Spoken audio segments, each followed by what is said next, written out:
سیدنا کریم صلی اللہ علیہ وسلم۔ بسم اللہ الرحمن الرحیم۔ السلام علیکم۔ سبحان الذی اسری بعبدہ لیلا من المسجد الحرام الی المسجد الاقصی الذی بارکنا حولہ لنوریہ من آیاتنا انہ هو السمیع البصیر۔ پاک ہے اللہ رب العزت کی ذات جو اپنے بندے کو راتوں رات مسجد الحرام سے مسجد الاقصی کی طرف لے گیا، کہ جس کا ماحول بابرکت ہے تاکہ ہم اسے اپنی نشانیاں دکھائیں، یقیناً وہ سننے والا دیکھنے والا ہے۔ واقعہ معراج اور سائنس۔ واقعہ معراج ایک حقیقت ہے اور 1400 سال سے جیسے جیسے سائنس ترقی کر رہی ہے وہ اس کی تصدیق کرتی چلی جا رہی ہے۔ بلا شبہ کسی بھی مسلمان کی طرف سے واقعہ معراج کا کوئی انکار نہیں، مگر سائنس کے نقطہ نظر سے اگر دیکھا جائے تو آئنسٹائن نے تھیوری آف ریلیٹیوٹی میں یہ بات ثابت کی، روشنی کی رفتار 1,86,000 میل فی سیکنڈ ہے۔ یہاں یہ بات قابل ذکر ہے کہ روشنی کی رفتار میل میں ہے، کلومیٹر میں نہیں۔ اور کبھی ایسا وقت آئے گا کہ اگر ایک انسان روشنی کی رفتار کا 90% حصہ پا لے اور اس سے سفر کرے تو اس پر وقت آدھا رہ جاتا ہے۔ آسان الفاظ میں اگر ایک انسان روشنی کی رفتار سے 5 سال سفر کرے تو زمین پر اس وقت 10 سال کا عرصہ گزر چکا ہوگا، اور اس طرح اگر کوئی انسان روشنی کی رفتار کا 100% حصہ پا لے تو زمین کی نسبت اس کا ٹائم 0 ہو جائے گا۔ وہ جتنا مرضی سفر کر لے زمین کے مطابق اس کا وقت رک جائے گا، چاہے وہ جتنا مرضی سفر کرتا رہے۔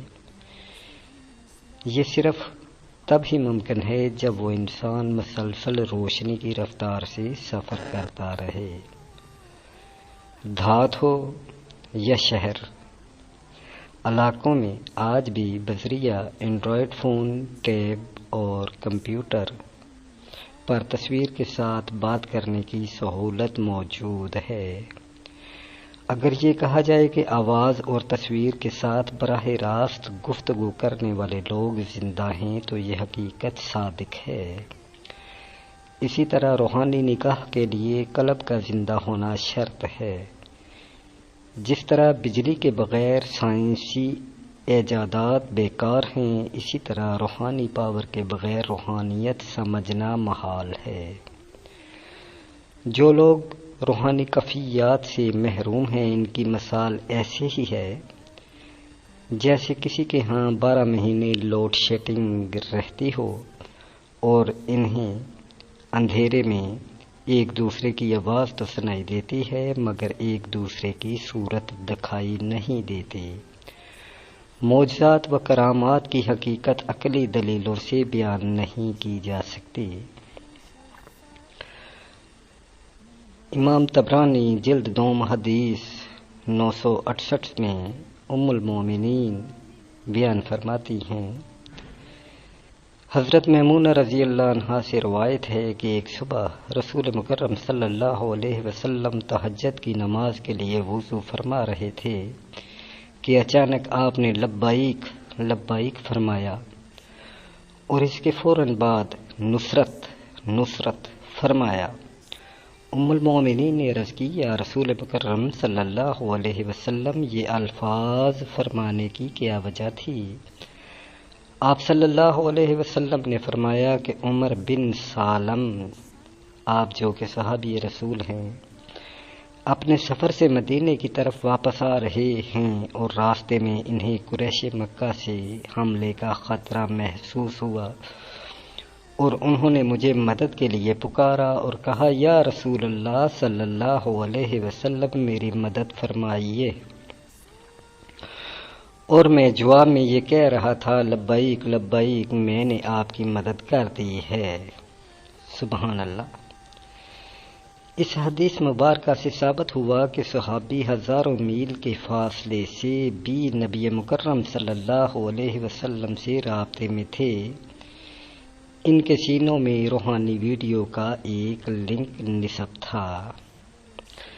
مکہ مکرمہ سے مسجد اقصی تک ایک عام آدمی بذریعہ ہوائی جہاز پہنچ سکتا ہے، تو کیا اللہ تبارک و تعالی جو اس وسیع و عریض کائنات کے مالک ہیں، کن و فیکون ہیں، وہ اپنے خاص بندوں اور محبوب ہستیوں کو پلک جھپکتے ایک مقام سے دوسرے مقام تک پہنچانے کی قدرت نہیں رکھتے؟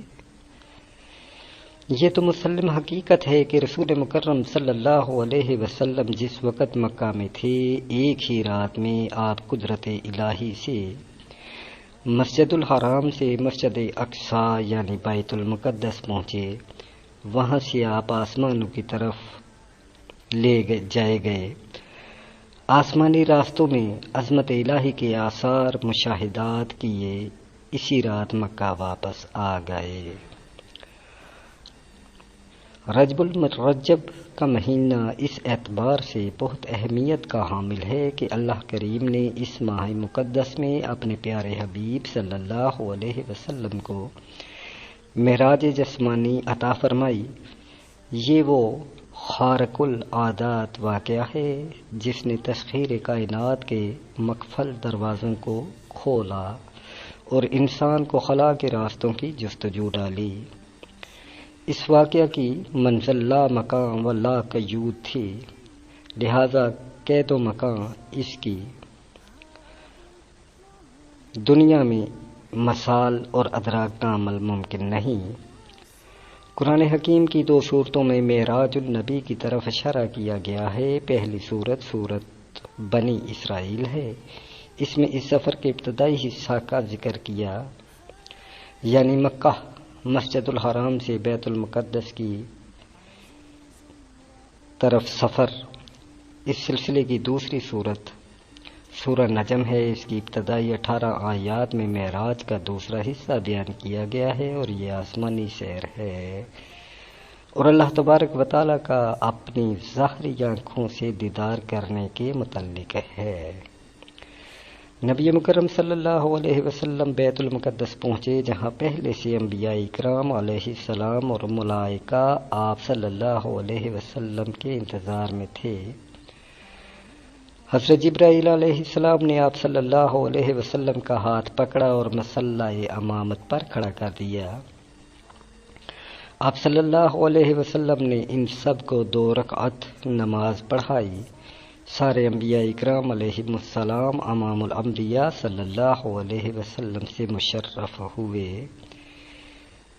پھر بعض انبیاء اکرام علیہم السلام کی روح ارواح سے اللہ کی حمد سنی، اور آخر میں خود آپ صلی اللہ علیہ وسلم نے اللہ تبارک و تعالیٰ کی حمد و ثنا بیان فرمائی۔ اس کے بعد جب آپ صلی اللہ علیہ وسلم مسجد سے باہر تشریف لائے تو آپ صلی اللہ علیہ وسلم کے سامنے پانی، شراب اور دودھ کا ایک ایک پیالہ پیش کیا گیا۔ آپ صلی اللہ علیہ وسلم نے دودھ کا پیالہ لیا، جس پر جبرائیل امین نے کہا کہ آپ نے دین فطرت کو لیا ہے۔ اگر آپ صلی اللہ علیہ وسلم کا شراب کا پیالہ لیتے تو آپ صلی اللہ علیہ وسلم کی امت گمراہ ہو جاتی، اور اگر پانی کا پیالہ لیتے تو آپ صلی اللہ علیہ وسلم کی امت غرق ہو جاتی۔ اسی طرح دوسرا مرحلہ بیت المقدس شریف سے سدرۃ المنتہی تک سفر اور جنت و دوزخ کو دیکھنے کا ہے۔ پھر بیت المقدس سے عرش معلی تک کا سفر شروع ہوا، چنانچہ بالترتیب پہلے تا 7ویں آسمان پر آپ صلی اللہ علیہ وسلم نے حضرت آدم علیہ السلام، حضرت عیسیٰ علیہ السلام، حضرت یوسف علیہ السلام، حضرت ادریس علیہ السلام، حضرت ہارون علیہ السلام، حضرت موسیٰ علیہ السلام اور حضرت ابراہیم علیہ السلام سے ملاقات فرمائی۔ پہلے آسمان پر ملاقات حضرت آدم سے ہوئی۔ ان کا حق پہلے بنتا تھا کیونکہ آپ ابو الانبیاء ہیں۔ پھر حضرت عیسیٰ سے ہوئی۔ حضرت عیسیٰ وہ نبی ہیں جنہیں اللہ تبارک و تعالیٰ نے زندہ آسمان پر اٹھا لیا ہے، پھر دوبارہ اللہ تبارک و تعالیٰ نے آپ کو اتارنا ہے۔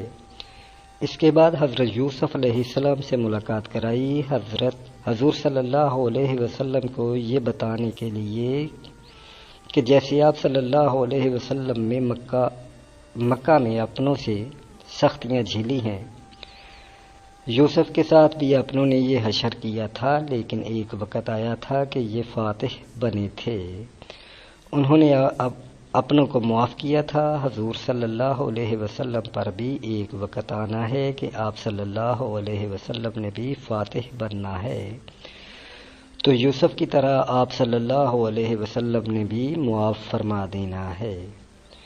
پھر حضرت ادریس سے ملاقات ہوئی۔ حضور صلی اللہ علیہ وسلم نے مکہ سے مدینہ جانا تھا اور بادشاہوں کو خطوط لکھنے تھے، تو فرمایا ادریس سے ملے، انہوں نے خطوط ایجاد کیے ہیں۔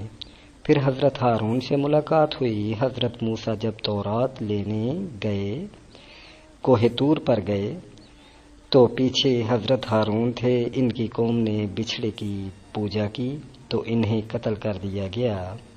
حضرت ہارون کے دور میں شرک ہوا تو ان کی قوم قتل ہوئی۔ اے نبی مکرم صلی اللہ علیہ وسلم، آپ صلی اللہ علیہ وسلم کی قوم شرک کرے گی تو ان کو میدان بدر میں قتل کیا جائے گا۔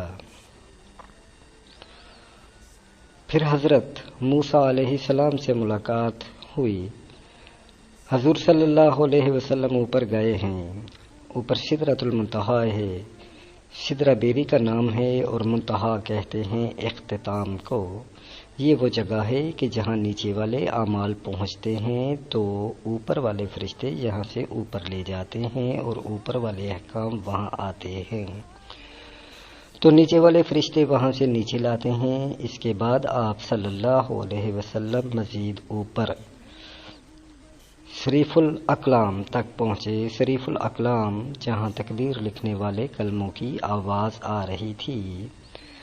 اس کے بعد آپ صلی اللہ علیہ وسلم کے لیے ایک اور سواری رف آئی، وہاں سے اوپر گئے۔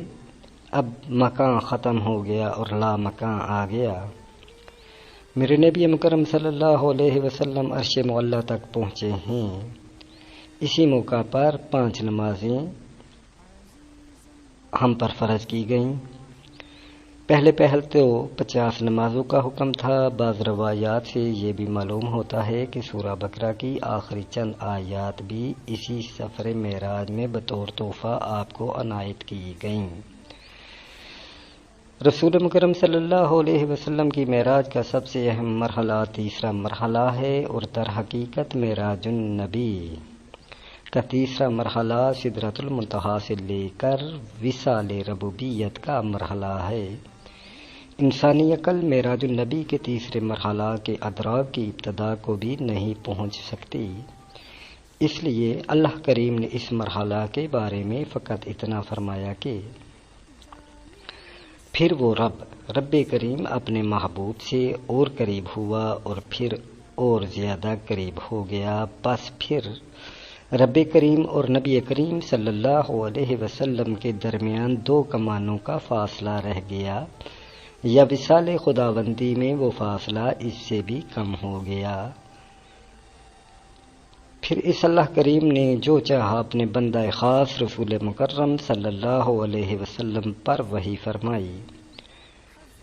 اللہ کریم نے قرب وصال کی کوئی حد ہی بیان نہیں کی، بلکہ فقط اتنا کہہ دیا کہ 2 کمانوں سے بھی زیادہ قریب ہو گئے، اور پھر جو چاہا وہ اللہ نے وحی فرمایا۔ گویا اللہ کریم نے یہ بھی راز میں رکھا کہ کیا وحی فرمائی، کسی کو کیا غرض کہ وہ کیا وحی ہوئی۔ ایک وحی تو قرآن ہے جو ہمارے سامنے ہے، اور ایک وحی واقعہ معراج کی بھی ہے جو اللہ و رسول کا آپس کا راز ہے۔ حضرت امام جعفر صادق رضی اللہ عنہ سے معراج النبی کے متعلق پوچھا گیا تو آپ نے فرمایا اللہ تبارک و تعالی ہرگز مکان نہیں رکھتا اور نہ اس پر کوئی زمانہ گزرتا ہے، لیکن اللہ تبارک و تعالی چاہتا تھا کہ فرشتوں اور آسمان کے رہنے والوں کو اپنے پیغمبر حضرت محمد مصطفیٰ صلی اللہ علیہ وسلم کی تشریف آوری سے عزت بخشے اور انہیں آپ کی زیارت کا شرف عطا فرمائے، نیز آپ کو اپنی عظمت کے عجائبات دکھائے تاکہ واپس آ کر آپ انہیں لوگوں میں بیان فرمائیں۔ معراج کے دن حضور نبی مکرم صلی اللہ علیہ وسلم نے دیکھا اور آپ صلی اللہ علیہ وسلم نے ارشاد فرمایا کہ جس رات مجھے معراج کرایا گیا میرا گزر ایسے لوگوں پر ہوا جن کے ناخن تانبے کے تھے اور وہ اپنے چہروں اور سینوں کو چھیل رہے تھے۔ میں نے جبرائیل سے دریافت کیا کہ یہ کون لوگ ہیں؟ انہوں نے جواب دیا یہ وہ لوگ ہیں جو لوگوں کی گوشت کھاتے ہیں، یعنی ان کی غیبت کرتے ہیں اور ان کی بے آبروئی کرنے میں لگے رہتے ہیں۔ آپ صلی اللہ علیہ وسلم نے فرمایا میرا گزر ایسے لوگوں پر بھی ہوا جن کے پیٹ اتنے بڑے تھے جیسے انسانوں کے رہنے کے گھر ہوتے ہیں، ان میں سانپ تھے جو باہر سے ان کے پیٹوں میں نظر آ رہے تھے۔ میں نے کہا کہ اے جبرائیل یہ لوگ کون ہیں؟ انہوں نے کہا یہ سود کھانے والے ہیں۔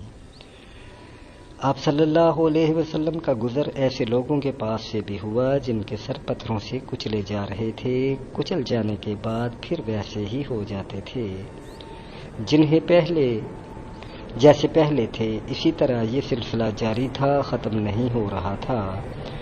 آپ صلی اللہ علیہ وسلم نے پوچھا اے جبرائیل یہ لوگ کون ہیں؟ جبرائیل علیہ السلام نے کہا یہ لوگ فرض نماز میں سستی کرنے والے ہیں۔ آپ صلی اللہ علیہ وسلم کا گزر ایسے لوگوں کے پاس سے بھی ہوا جن کی شرمگاہوں پر آگے اور پیچھے چیتھڑے لپٹے ہوئے تھے اور وہ اونٹ و بیل کی طرح چرتے تھے اور کانٹے دار و خبیث درخت اور جہنم کے پتھر کھا رہے ہیں۔ آپ صلی اللہ علیہ وسلم نے پوچھا یہ لوگ کون ہیں؟ جبرائیل امین علیہ السلام نے کہا یہ وہ لوگ ہیں جو اپنے مالوں کی زکوٰۃ ادا نہیں کرتے ہیں۔ آپ صلی اللہ علیہ وسلم کا گزر ایسے لوگوں کے پاس سے بھی ہوا جن کے سامنے ایک ہانڈی میں پکا ہوا گوشت ہے اور ایک ہانڈی میں کچا اور سڑا ہوا بدبودار گوشت رکھا ہے۔ یہ لوگ سڑا ہوا گوشت کھا رہے ہیں اور پکا ہوا گوشت نہیں کھا رہے۔ آپ صلی اللہ علیہ وسلم نے دریافت کیا یہ کون لوگ ہیں؟ جبرائیل امین علیہ السلام نے کہا یہ وہ لوگ ہیں جن کے پاس حلال اور طیب عورت موجود ہے مگر وہ زانیہ اور فاحشہ عورت کے ساتھ شب باشی کرتے ہیں اور صبح تک اسی کے ساتھ رہتے ہیں، اور وہ عورتیں ہیں جو حلال اور طیب شوہر کو چھوڑ کر کسی زانی اور بدکار شخص کے ساتھ رات گزارتی ہیں۔ آپ صلی اللہ علیہ وسلم نے اس سفر میں ایک لکڑی دیکھی جو گزرنے والوں کے کپڑوں کو پھاڑ ڈالتی ہے۔ اس کے بارے میں جبرائیل امین نے بتایا کہ یہ ان لوگوں کی مثال ہے جو رستوں میں چھپے بیٹھے اور ڈاکہ ڈالتے ہیں۔ ایک ایسے شخص پر بھی آپ صلی اللہ علیہ وسلم کا گزر ہوا جس نے لکڑیوں کا بھاری گٹھا جمع کر رکھا ہے اور اس میں اٹھنے کی ہمت نہیں، پھر بھی لکڑیاں جمع کر کے گٹھے کو بڑھا رہا ہے۔ پوچھنے پر جبرائیل امین نے عرض کی کہ یہ وہ شخص ہے جو صحیح طور پر امانت ادا نہیں کرتا۔ آپ صلی اللہ علیہ وسلم کا گزر ایسی قوم پر ہوا جن کی زبانیں اور باتیں لوہے کی کینچیوں سے کاٹی جا رہی ہیں۔ جبرائیل نے بتایا یہ آپ صلی اللہ علیہ وسلم کی امت کے بے عمل عالم ہیں۔ اس طرح آپ صلی اللہ علیہ وسلم کا گزر خوشبو والی جگہ سے ہوا۔ جبرائیل امین نے بتایا کہ یہ جنت ہے، اور اسی طرح بدبودار جگہ سے گزرے تو آپ نے بتایا کہ یہ جہنم ہے۔ حضرت ابن عباس رضی اللہ عنہ کی روایت صحیح بخاری و مسلم میں موجود ہے، جس میں ہے کہ آپ صلی اللہ علیہ وسلم نے دجال اور دروغہ جہنم جس کا نام مالک ہے کو بھی دیکھا ہے۔ روایات میں آتا ہے کہ اس سفر میں آپ صلی اللہ علیہ وسلم کا گزر ایک بڑھیا پر ہوا، جس نے آپ صلی اللہ علیہ وسلم کو آواز دی۔ حضرت جبرائیل امین نے آپ صلی اللہ علیہ وسلم سے عرض کیا کہ آگے چلیے۔ پھر آپ صلی اللہ علیہ وسلم کا گزر ایک بوڑھے شخص پر ہوا، جس نے بھی آپ صلی اللہ علیہ وسلم کو آواز دی۔ حضرت جبرائیل نے کہا آگے چلیے۔ اس کے بعد آپ صلی اللہ علیہ وسلم کا گزر ایک جماعت پر ہوا، جنہوں نے آپ صلی اللہ علیہ وسلم کو سلام کیا۔ حضرت جبرائیل امین نے کہا کہ ان کے سلام کا جواب دیجئے۔ پھر عرض کیا کہ بوڑھی عورت دنیا ہے، بوڑھا مرد شیطان ہے۔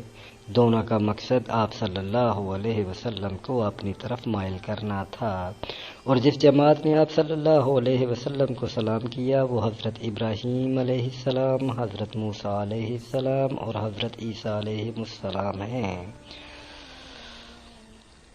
امام احمد نے اپنی مسند میں ذکر کیا کہ رسول مکرم صلی اللہ علیہ وسلم کو شب معراج کے موقع پر خوشبو آئی، تو آپ صلی اللہ علیہ وسلم نے پوچھا یہ خوشبو کیسی ہے؟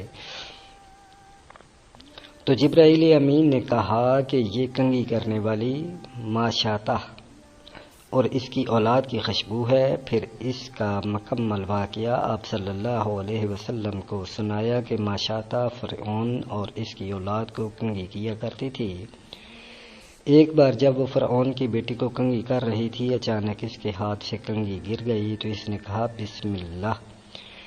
فرعون کی بیٹی نے دریافت کیا میرے باپ کے بارے میں کہہ رہی ہے؟ اس نے جواب دیا کہ نہیں، بلکہ جو میرا اور تیرے باپ کا رب ہے، یعنی اللہ رب العزت۔ فرعون کی بیٹی نے معاملہ اپنے باپ کے دربار تک پہنچا دیا۔ فرعون نے ماشاطہ سے پوچھا کہ کیا تو میرے علاوہ کسی کو رب مانتی ہے؟